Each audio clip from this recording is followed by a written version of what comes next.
Hello दोस्तों, राधे राधे। एक बार की बात है, राजस्थान की एक राजकुमारी श्री बांके बिहारी जी के दर्शन के लिए वृंदावन आई। वह वृंदावन के राजकुमार पर इतनी मोहित हो गई कि वह जीवन भर उसके साथ रहना चाहती थी। उसके परिवार ने उसे अपने घर लौटने पर मजबूर किया।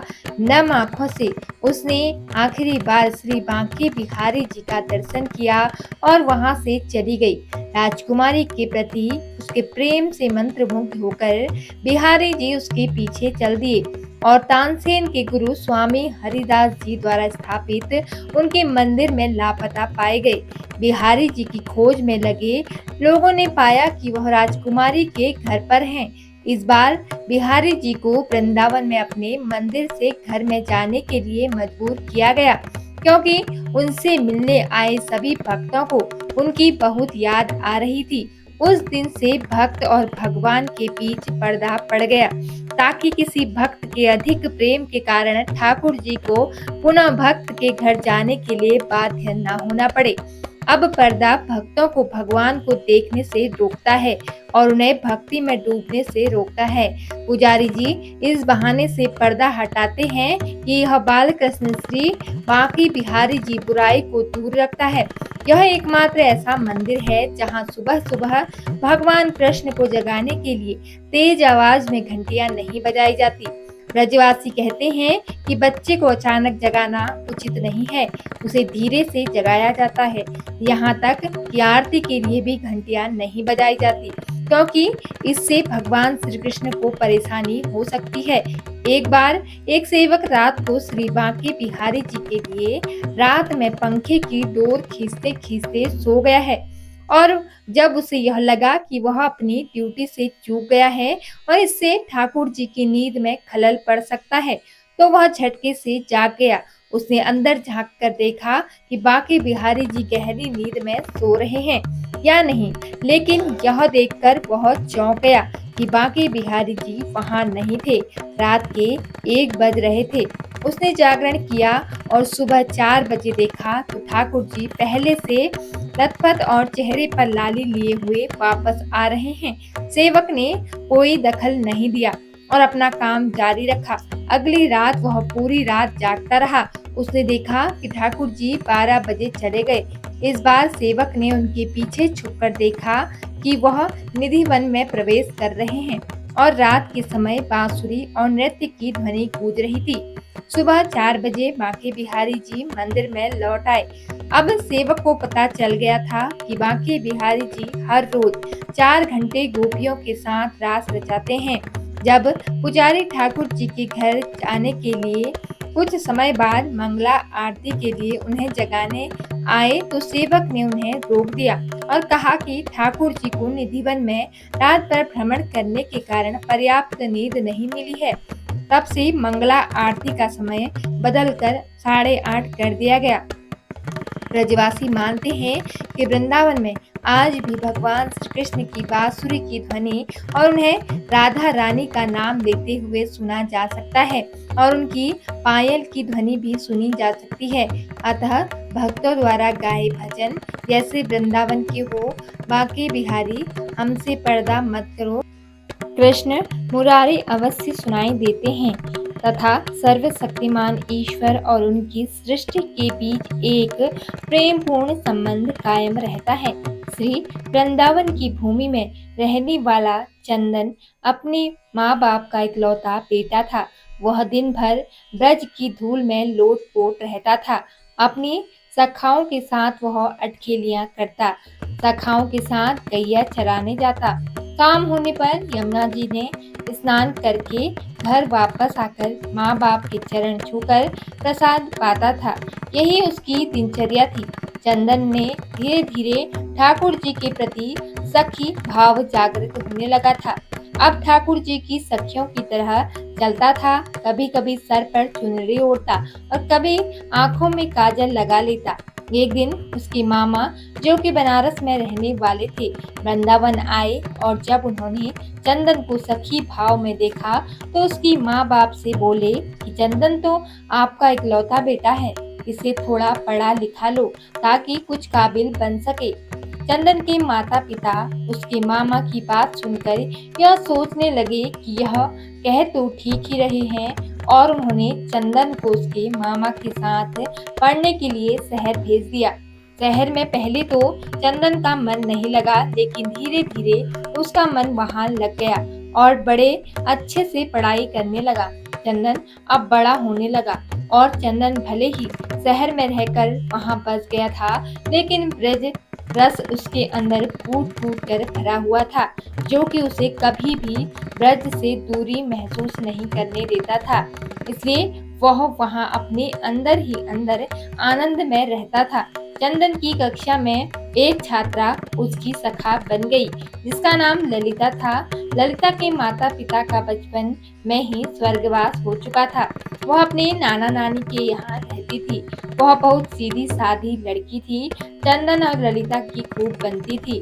वह स्कूल समाप्त होने के बाद आगे की पढ़ाई के लिए कॉलेज में आ गए।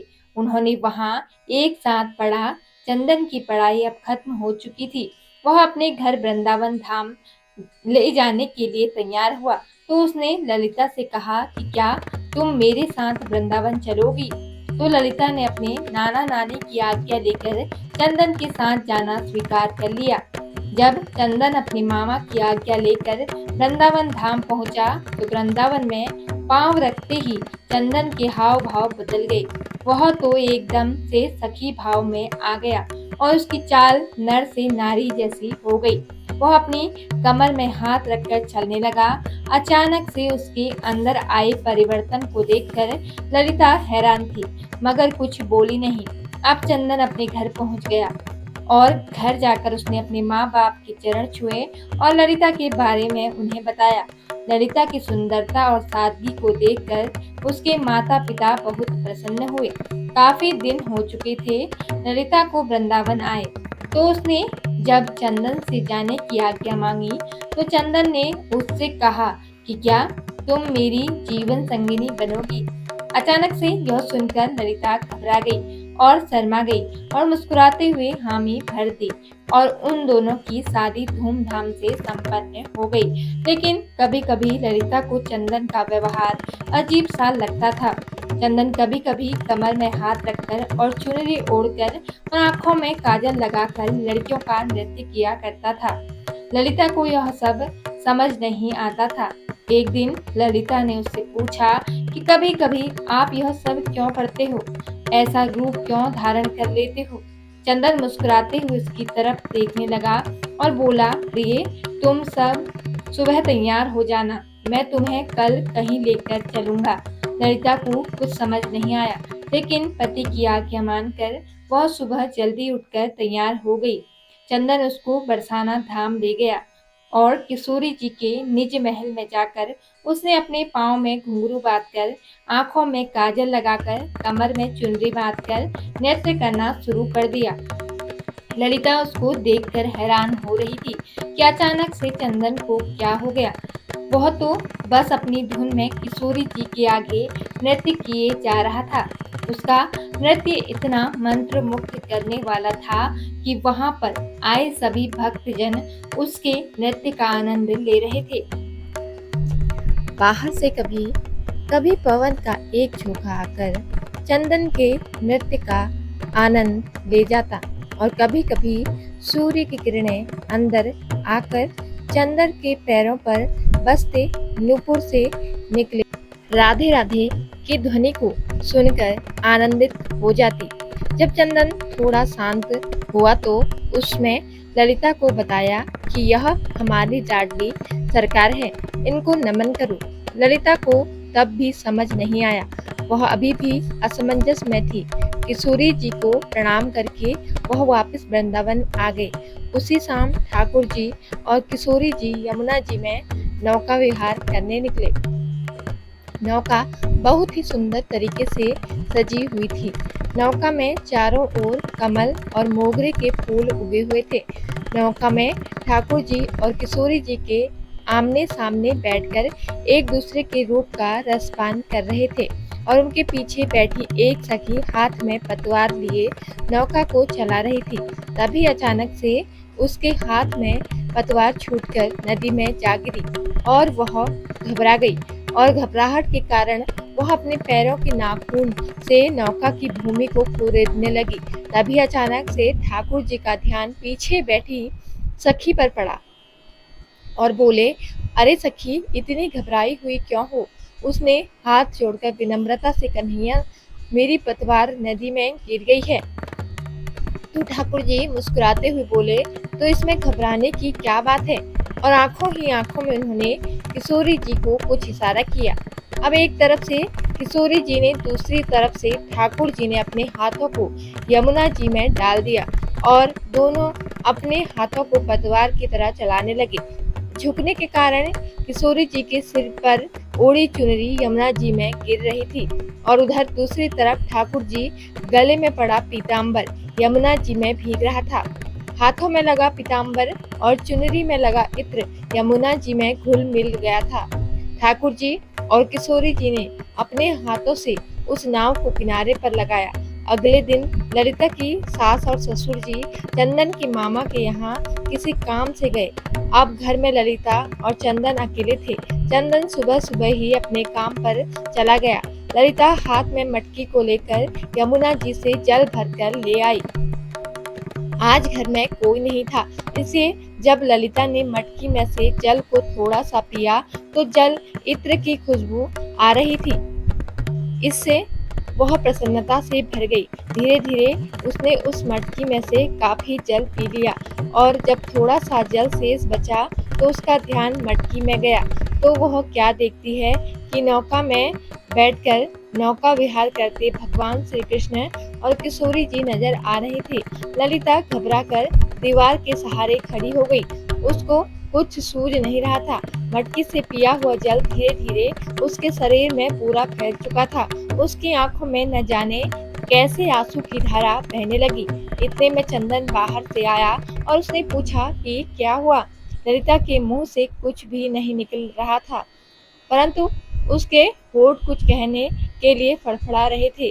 सांस तेज चल रही थी, आंखों की पलकें हिल भी नहीं रही थी। चंदन ने जब उससे बार बार पूछा तो उसने मटकी की तरफ इशारा किया। चंदन ने जब मटकी में देखा तो उसको भी मटकी में ठाकुर जी और किशोरी जी की छवि नजर आ रही थी और वह झूम झूम कर नाचने लगा और उसने ललिता को पकड़कर उसे अपने गले से लगा लिया और बोला कि आज तुझे ब्रज ने स्वीकार कर लिया है। आज तुझे मेरे श्यामा जी ने स्वीकार कर लिया है।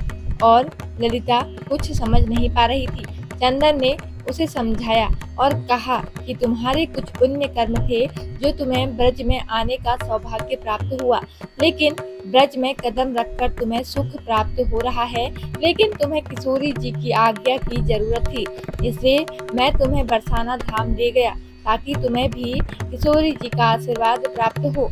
यह उन्हीं की कृपा है जो तुम्हें आज कृष्ण जी और किशोरी जी के दर्शन प्राप्त हुए, क्योंकि तुम्हें ठाकुर जी और किशोरी जी ने अपना लिया है। यमुना जी का जो जल उसके शरीर में धीरे धीरे घुल गया था, उससे ललिता के सारे पाप धुल गए थे। ब्रज में तो हर कोई आता जाता रहता है और उसकी सुख की प्राप्ति भी होती है, लेकिन जिस पर ठाकुर जी और किशोरी जी की कृपा प्राप्त हो उसे सुख नहीं, आनंद की भी प्राप्ति होती है। तो दोस्तों, आपको यह कथा कैसी लगी कमेंट करके जरूर बताएं और हमारे चैनल को सब्सक्राइब जरूर करें। धन्यवाद। जय श्री कृष्णा, जय किशोरी जी, जय माता दी।